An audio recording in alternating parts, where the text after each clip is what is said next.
कानपुर के कब्रिस्तान में नायाब गध देखने अवाम का हुजूम, वीडियो हुआ वायरल। उत्तर प्रदेश के कानपुर शहर के कर्नलगंज ईदगाह के कब्रिस्तान में मुकामी लोगों ने एक हिमालयाई नायाब गध पकड़ लिया। मुकामी लोगों ने बताया कि इस इलाके में ये गध तकरीबन एक हफ्ते से मौजूद है। हमने उसे पकड़ने की कोशिश की लेकिन कामयाब नहीं हुए। फिर आखिरकार जब वो नीचे आया तो हमने उसे पकड़ लिया। उसने बताया कि इस गध को पकड़ने के फौरन बाद महकमा जंगलात के हवाले कर दिया गया है। इस नायाब गध की वीडियो सोशल मीडिया पर वायरल हो रही है। इस वीडियो में कुछ लोगों को इस गध के परों को पकड़कर कैमरों के सामने देखा जा सकता है। इस गध की परों की लंबाई तकरीबन 5 फीट बताई जा रही है। उसके अलावा नायाब परिंदे की एक झलक देखने और उसके साथ तस्वीर लेने के लिए बहुत बड़ी तादाद में आवाम जमा हो रही है। महकमा जंगलात की टीम उस परिंदे को कानपुर के चिड़ियाघर ले गई, जहां उसे खरनतीना में रखा गया है। महकमा जंगलात की टीम ये भी जानने की कोशिश कर रही है कि उतनी नायाब नस्ल का गध कहां से आया है। बताया जा रहा है कि ये गध नायाब हिमालयाई नस्ल से ताल्लुक रखता है। बताया गया है कि इस गध के साथ एक जोड़ा था लेकिन वो उड़ गया। उन्होंने बताया कि इस गध का वजन 8 किलो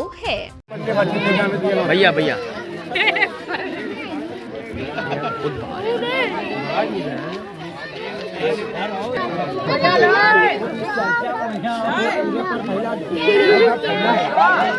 इसको